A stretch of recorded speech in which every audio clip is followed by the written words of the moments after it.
he's the best media buyer in the company. Yeah, he did more than $1 million in profit. Profit. From one media buyer. And then I gifted him a car worth $40,000. Oh shit, that's awesome. That's the kind of investment I'm talking about with my people. I mean, I'm all about giving in. I think if somebody's new starting in the industry right now, just stick to one thing, one traffic platform, one vertical, stick to them for 6 months. Unless you make it big in one vertical, I don't think it's a good idea to expand it to more than one.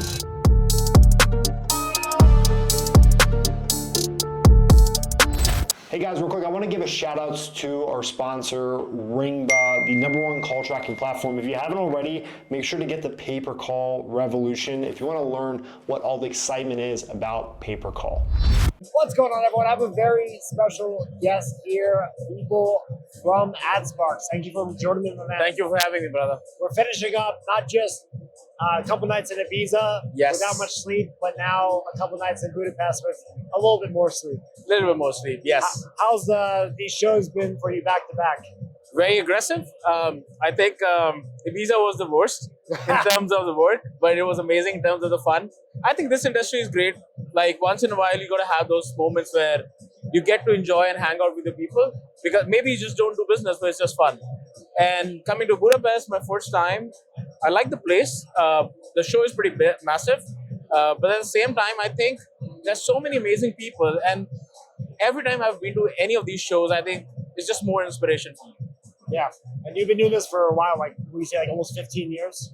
I started in this space 2010, 11, like very early. I just started with SEO, blogging. I had no money, right? So I did that, but I did my first affiliate summit in 2015.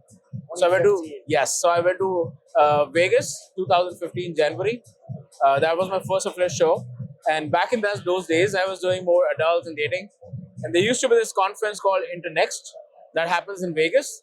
That was like this kind of affiliate world for dating and adult setup, and I went in as a speaker. My first time in Vegas. Oh, wow. So that was a very different experience, and I never thought I would enter US being as a speaker. Like, because you're from India originally, right? I'm from India originally. Yes, I still live there, but I keep on traveling for all the work. How much throughout the year are you actually out of India compared to in India?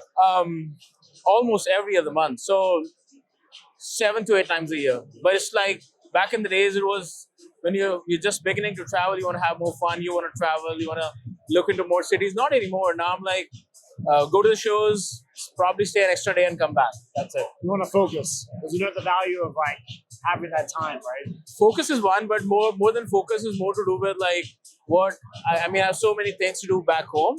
Spend time with my family. I'm married now, so it's a different thing.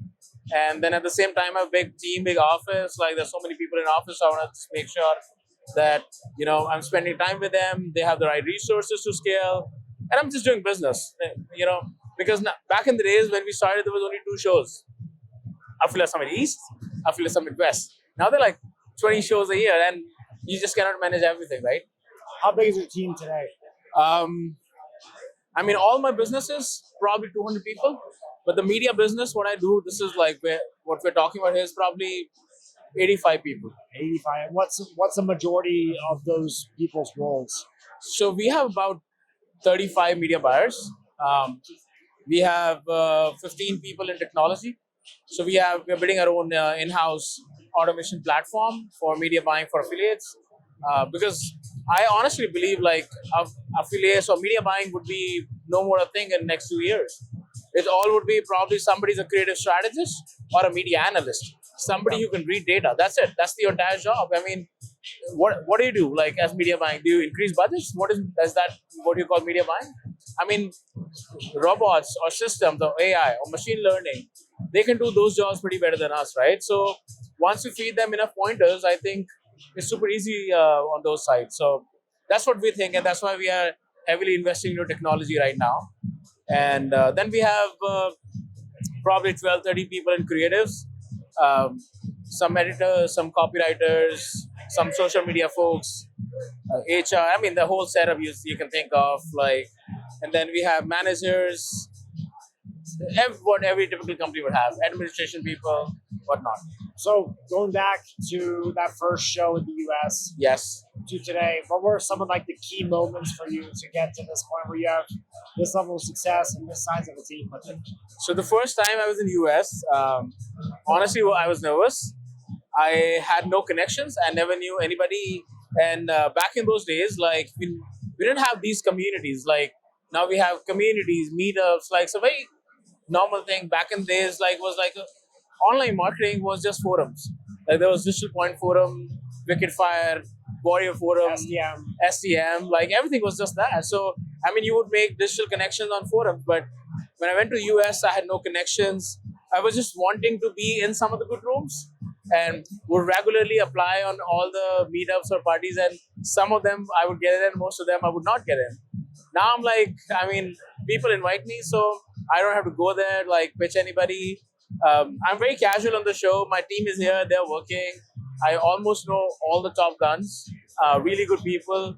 I'm blessed to be with the right people. So it's a long journey. It was difficult coming from non-US person and getting your name in the space, but I'm very happy that we did it. Well, you're living proof, which is cool, man. Yes, I mean, a lot of guys outside that aren't American that want to get into the space or they're like working to get in, and it is harder. For sure, it's harder. There's more walls, right? Yeah, I think one thing that worked very well for us, like we honestly had nothing to lose, right? And in my experience, like to make something successful and to really build a campaign and scale our business, it's all about staying there, because all the business, if you see, they have their own waves, right? But there are times when if you ride those waves, you'll be pretty big. So if you take an example of what happened with Medicare, a lot of people just exited. But people who were just there and doing the game, they're killing it right now. They have all the budgets. The barrier to entry for a new guy is much more difficult. They got all the caps. They got all the caps, and the costs are down. They're making so much more money now. So, what are some times over the last few years where you found a vertical or offer got hard, but obviously it's not going anywhere like Medicare, and you stuck with it and it paid off? Like, do you have any specific examples you could share? Sure. So, Medicare definitely is the one, and then back in the days we were doing a lot of life insurance with assurance, which is not, it doesn't exist anymore. But the best thing that happened, like give an example for that, like when COVID happened, all the other companies were struggling because they had physical call centers, physical offices. Assurance had all the agents remote, right? So, and a lot of brands who were basically running ads for offline stuff, they were stopped advertising because what would they like sell? People are not coming to stores anymore. So cost went down, and we were at the right time. Just stick by it. We expanded super quick. We started from 2,000 leads a day. We ended up doing 20,000 leads a day. You over 10x, like almost 10x. We were at that point of time the biggest affiliate for life insurance for almost more than a year now. Because people were also thinking life insurance as well. Yes, because that was a perfect moment, and like with health insurance, it was pretty. Health insurance has been difficult because U65 is very expensive, and ACA is easy to get into, right? But life insurance was a thing that nobody was tapping into, and at the same time, during those days, we were also expanding into solar because everybody was staying at their home, and the prices of home market was expanding, right? It was growing up. The real estate and home sector was growing more than the commercial sector. So solar and life insurance, those like 2021, 2020, and 2019, these 3 years were nuts. More than nuts, actually. Yeah. That was a eureka moment for us to enter more in the lead gen and pay per call industry. So here you are today. What's like your predictions next for lead gen, pay per call? I cannot honestly tell one particular vertical, but one thing that I can be very sure of is none of these industries are going away. None. And it's just evolution. And I've now, what I've learned in last 10 years, I am firm believer it's all about adding value to yourself, to the advertiser. I mean, if you really want to scale, why would an advertiser work with you if you're not producing the best quality? So as long as you're doing that quality and you're still making money, it will work. Affiliates, the mindset in general is like they want their own money. They don't care about if the advertiser is, exactly. So they're not really concerned about what happens with the advertiser. That has to change, and it is already changing. I don't know if you have noticed, but last few years, like there's so many changes in terms of compliance, in terms of ad policies on ad platforms. Everybody's cracking down the bad actors. At transparency. So people are actually catching the bad actors. So people who stay, survive, they adapt to the changes, go compliant, work closely with the advertisers in any industry, they will thrive. And it's just relationships at the end of the day then. Because like affiliates were trying to hide shit, but if you can make money without hiding shit, that's even better. It's the best of both. Yeah. So people are still reluctant to do that, and they will be soon obsolete then. Speaking of relationships, so you've obviously been in this space much longer than most people I know. Can you think of some of the relationships you first built back in 2015 or so that are serving you to this day? And you're able to obviously reciprocate that. Sure. So I've switched industries. 2014, 15, we were doing mostly dating, some e-com. Then we started Nutra. That helped really well. So when I started 2015, 16, I was doing Nutra, weight loss, all that stuff. I said, why can't I do it in India? And I met with an advertiser in India. I started sending them leads on from Native for weight loss, Garcinia, Cambodia kind of stuff. And one day I realized, let's start our own thing. 2017, we started our own business in India. 2019, in 2 years, we were a team of 500 people. We expanded a Nutra business. We are the biggest Nutra advertiser in India, like selling in India, all cash on delivery. Yeah. And then COVID happened. So we shut that down and we started focusing back on this side. But coming back to your question, the relationships I made during my nutraceutical days are the same relationships I'm continuing right now. For example, my relationship with Taboola, Outbrain, all the native ad platforms, Google, were made on those days. So one way or the other, like if you are scaling into something and you have some big operations, like you gotta make it work, right? So what we were doing on those days get me connected with the top players in India as well. So I'm still with those people. That is helping me. We made really good connections and they help. And then from those referrals, I've made a really good connection in the US now.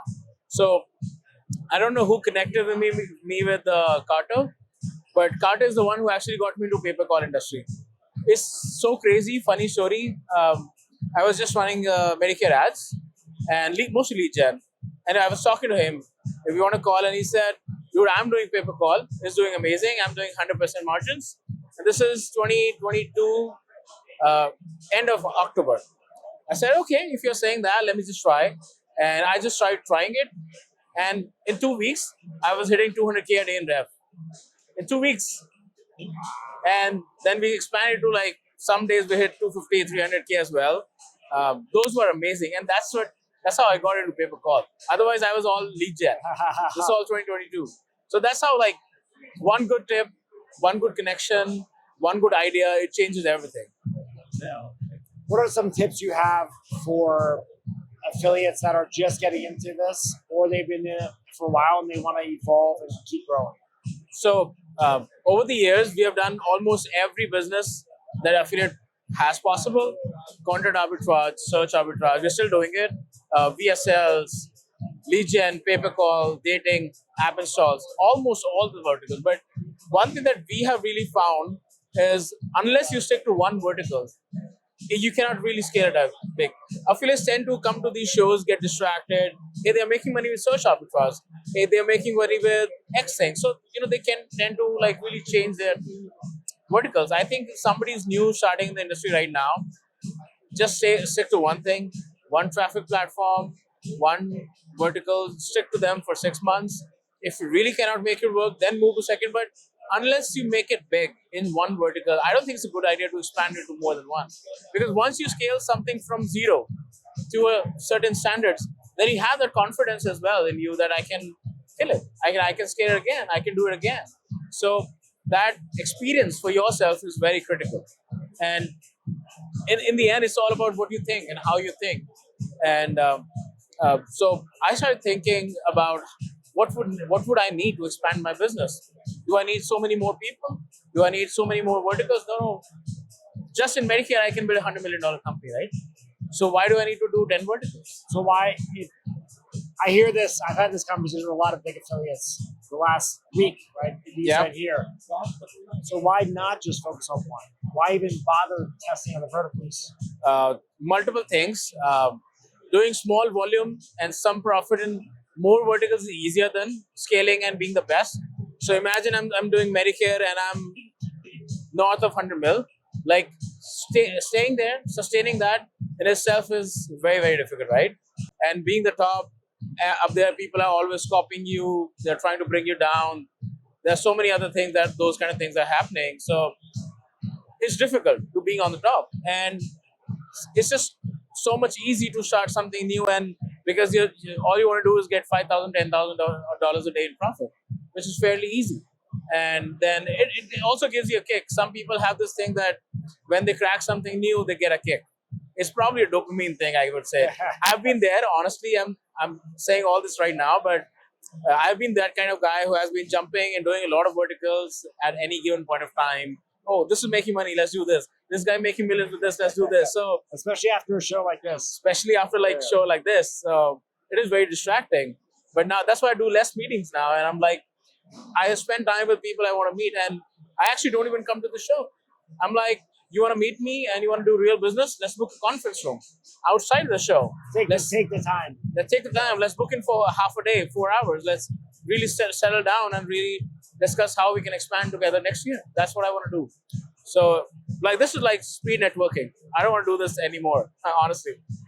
What are some of the conversations you're hearing from other high-level guys the last few days at both ClickBig and now here in Budapest and affiliate world? Like, what's the chatter around some of the top affiliates or just like networks, publishers as a whole? I think a lot of people are talking about what is happening with ACA. People think it's going to get harder. I think it's just going to be the same. You just have to innovate as Medicare. It's because CMS also eventually doesn't want people to not opt for ACA. They're just trying to eradicate the bad actors. That's it. So eventually, if you think all your job is to find the right consumers, find the right people, find the people that are really interested in buying that product, and then sell them. So a lot of people are still talking about scaling into ACA Medicare. I think that's going to stay. Medicare for me is not going out. It's not going anywhere. It's not going anywhere. Government spends most of their budgets on Medicare, right? So how many people age into Medicare every year? I don't know the number on it, but it's a lot. It's a lot. And it never ends, right? And government spends, I think, 25 to 30% budget of them in Medicare or Social Security. It's too much. I mean, where do you think that money is going to go in the next few years immediately? It's not happening. So I don't think the verticals are going, but people are scared. A lot of people are talking about changing compliance, talking about TCPA changes. I'm not an expert on that, honestly, but people are scared. We do all inbounds or lead gen, so we're pretty safe. But people are definitely very, very scared, honestly. It's going to change a lot of the back end monetization for the advertisers. Yes, right? and the transfer folks. Some buyers today about this. Like, it's going to change the pricing models for the publishers, especially like just on foreign films, right? Yeah, and a lot of these companies who are actually built on transfers, they are supposed to take a big hit if they're not innovating again. I don't know what they're doing, but realistically, like, people are selling the same data to multiple call centers. They're dialing in, they're selling policies, they're hopping to the next policy. So obviously those people will have some troubles. Let's see what happens. I'm not very sure what's that going to look like. But some people, the best of the best, they will innovate. That's the game. If you lost everything today, what would you do to start doing tomorrow? What would you pick to focus on, like vertical wise? Where would you invest your time and energy and focus? I think the easiest vertical right now for me is personal loans. It's super easy. You can start with less money because your lead pricing is like $4-5. So like bigger verticals, your lead pricing is like $100, $50. So you have to spend more money in testing. Personal loan, you can start easy. And I would start with something like Facebook or TikTok if I can make it work. It's very, very easy. But it's difficult to scale. And then there are a lot of people who are doing personal loans, but they just don't know how to monetize the back end. But if you're just sending traffic to an off-road site, you don't control that, right? Yes, but that's where your relationship with the advertiser come in handy. Right. If you're working closely with So the you would advertiser, then focus on building a good relationship. exactly. So that's where it comes back to, if I'm not adding value to my advertiser, I'm not going to survive eventually, right? So if I have to make sure that he's making money, so for him to pay me. So that's what my focus is in the initial days. And once we have that fine tuning, they're not going anywhere. I'm not going anywhere. We are both growing, scaling together year on year. And things like these, personal loans, payday loans, debt consolidation, these things are never going away if you think about it. Like that's getting bigger. The Medicare is going to get bigger. So these are easy verticals. How many years do you know life insurance exists? Probably more than 200 years, right? Yeah. So these things are not going away. Just the models of how these work, they would change. We probably would stop selling it offline, go online. It would be less, people sitting together and then selling, but it's gonna stay. What's the last offer you tried to work that didn't work out for you, and what did you learn from that experience? So one thing that I've tried multiple times and failed is legal, mass torts, MBA, and all those kinds of things. I think I've tried so many times, trying to make legal kind of offer work. I tried Roundup and all that because I hear from people it's doing great, people are scaling. I think I just don't understand those audience. Maybe I just don't have the know-how of how it works at the back end. I haven't spent enough time in the advertising, and that made me feel I'm again doing the wrong thing, and I have to go back and scaling on what I'm doing good with, right? I don't want to get distracted with what people are doing, and that was pretty much. I stepped into FOMO. Other people are scaling on legal. That's the next thing. Let's do that. I said, fuck it. You don't need it. It's all about what we're doing right now and how big can you be. And let's say if I'm doing debt consolidation, can I make 3 million a month with just debt consolidation? I think it's very possible. Just if you stick to it, you go deep into it. Probably eventually, if you understand that well, set up your own call center. Start enrolling people yourself, which is what I'm doing right now as well. I started my own call center. I'm enrolling people myself. So you're shifting more towards maybe not writing policies, but more closer to being like the off-roader. Almost, yes. So that's the next thing. So when you sail in a particular vertical and you know the know-how, you know how it works, understanding, it's good to have everything of your own. Obviously, it's a lot of work. It's more operations, but as long as you can handle it, you have all the control. Your budgets are not dependent on the advertiser. Your budgets are your control, right? So more revenue, even yes. if CPMs go up, right? Your margin's much bigger.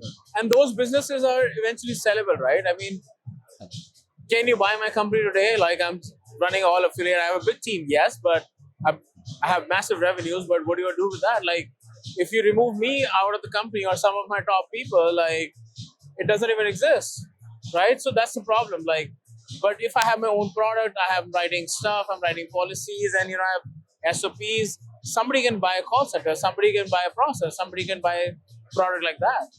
And eventually, like if I have to have a bigger exit, or I don't know what our future is going to be. We haven't honestly really thought about what we will really do, but that's the right way to go, I guess. What's been the hardest or worst day for you as an affiliate, and what's been the biggest or best day for you? The hardest thing probably would be getting the information. Day experience. Oh, day. Yeah. Single experience.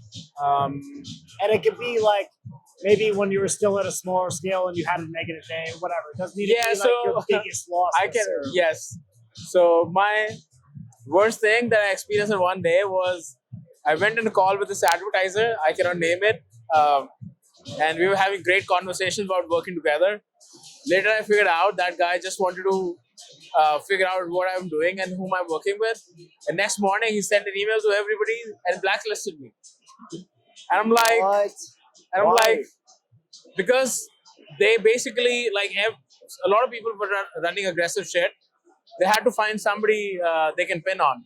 And one of my networks I was working with, they actually gave my name out. So they fucked me pretty bad. So for a few weeks, I had people calling and telling me, "Hey, what happened? Like, you're working with us so good, and what suddenly changed?" So that was just so bad, and it took me so much time to really recover from that, and had a big opportunity, big money I missed on that day. No, big opportunity. So, what was the best day you've had? Best experience? One of the best days I just mentioned was Medicare, obviously. Like, I never thought I would scale that quick. Like, within 2 weeks, 200, 300K a day. That was nuts. What kind of ROI? Probably like 35, 40%. And I made like 100K days. And honestly, I had no idea Ringba exists. And there was no tracking platform. No. The client had an Invoca login. There's one buyer. It was just one buyer, and the buyer had an Invoca login. And I was not even tracking calls. I was not firing pixels. I was not firing conversions. I was doing shit. I was just mentioning that on Medicare on those days, I didn't know Ringba exists. There was no tracking platform. I had a client log in on Invoca. I gave screenshots every 30 minutes of my team to my team, like how much revenue we are making. It was that simple. Crazy. And But it worked. It worked. I mean, I was not even tracking which campaign is giving conversions.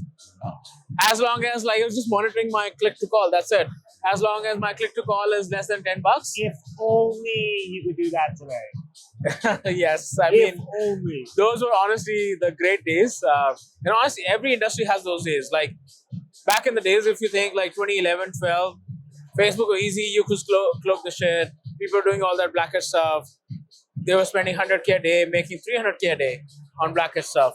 So it doesn't, all those things doesn't exist anymore. Like now you have to launch so many accounts. It's not worth it. I would never recommend anybody to get into black hat. So when it comes to scaling and growing, I know we talked about this a bit in Visa. Yeah. What are some of the top tips you have for growing a team and becoming more of a leader and less of a media buyer? Sure. So last 2 years, a lot of context for me has changed. And I started to realize, my role in my organization as a CEO is very different from my role as an owner and my role as a reporting manager or what other roles I have. And I never experienced it this way. One of the things I started seeing, like if I was not the CEO today and I hired somebody as the CEO of my organization, would I accept the standards of work that I'm putting in right now? And that changed the entire concept for me because I wasn't doing a good job as a CEO. I was probably good enough because this is my company. I founded it and I own it. This is my money. But if I had to really build a big organization, I have to have some standards on how I'm going to operate. I have to have some standards on how my CEO is going to look like, how he's going to operate, how my team has to be. And that made me starting to think like, how do I want to set up my company in the future? And I started investing into myself. I spent so much time in personal development, learning, talking about my barriers, talking about the areas I fail, and really confronting them rather than avoiding them. And talking about, hey, why I'm doing this? Why I'm avoiding having a conversation with this gentleman? And I started realizing probably some barriers that I had, and I was very comfortable. And I said, this is not going to be the right thing to do if I want to really build a big organization, right? So I started doing two things. I started investing into myself. I started investing into my people. And it's the same thing. And the second thing I did was I started building systems. So one is the people domain and one is the structure domain. So organizations are all but people and structures. So I invest into my learnings. I have coaches. They help me. They guide me. I talk to them where I fail about barriers. And then we have structures to invest with the team, help them eradicate their barriers. And then with it, we co-created a future with my team. So most of the companies, if you realize, the owners, the founders, just the top leadership, they say, hey, we're going to do this in the next 5 years. But we did very different way. We invited more like 25, 30 of the top people in our organization. And we said, hey, what do you think we should be doing next 3 years? Let's talk. And all of us sat down for 3 days and we co-aligned on a future together. So it's just not my future anymore. It's there as well. So they are in it with me. They're fighting it to make it happen. So my job just got easier. Like back in the days, I was just driving people, pulling them. Let's go, boys. Let's go do this. Like we gotta be this. We gotta be there. We can make it happen. And I'm like, I don't have to push them. They are also already self-motivated. They know what to do. All of us have a common vision. We know what we're aiming towards, and so we have in next 3 years clearly written out how they're gonna be, what we're gonna achieve, what we're gonna do, where we're gonna be, all those things, and all those things are completely laid out. And my team is doing all the work. Like at this show, I'm not doing anything. I'm talking to you, chilling. We're having good conversations. We're podcasting, and my team is doing all the shows, booths, meeting people, doing the networking. How good does that feel? I'm proud. I feel very happy. I think I have the best team. Trust me. I mean, a few years ago, I would say, I wouldn't try. I honestly didn't trust my people that much. Now I would say, like, I can trust them blindly. They're amazing. That's what makes great companies. Finding the right people, building the right structures, and just maintaining it. And that's what I have learned last 2 years. That's what I'm spending all my time on now as a CEO, like managing partnerships and managing my people. And then my leaders are making all the structures. That's how it's structured now. And that's why I can travel so much. Otherwise, for me, traveling would have been impossible. Who has been the biggest success story in your organization of someone you developed, maybe from Sure. entry level to where they Yes, are now? Who are you most proud of? I've actually multiple people, but like if I had to just name one of my media buyers who's just with us right here, sitting here, Parag, he's holding the bag. Yeah. This guy.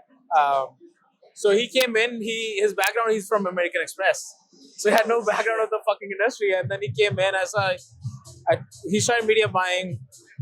First few days or months, he was super bad, and we actually lost a lot of advertisers because of him, because he was running shady, aggressive shit, and we lost few advertisers. He said, "This is not going to work out. We have to really change the way you're thinking right now, and this is not going to be a long-term thing."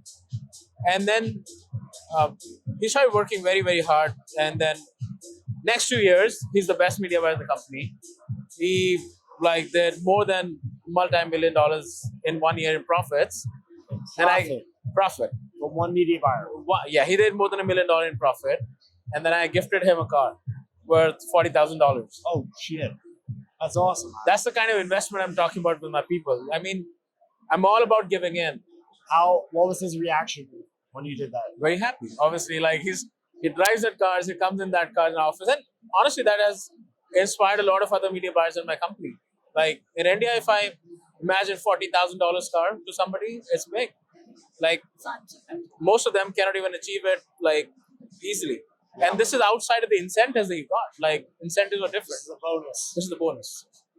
So those kind of things, is something I'm extremely proud of, because that makes me feel that I've done a good job in nourishing people, making them, developing them, building them. And outside of that, I've seen so many people at these shows who were part of AdSpark sometime. Now they're here.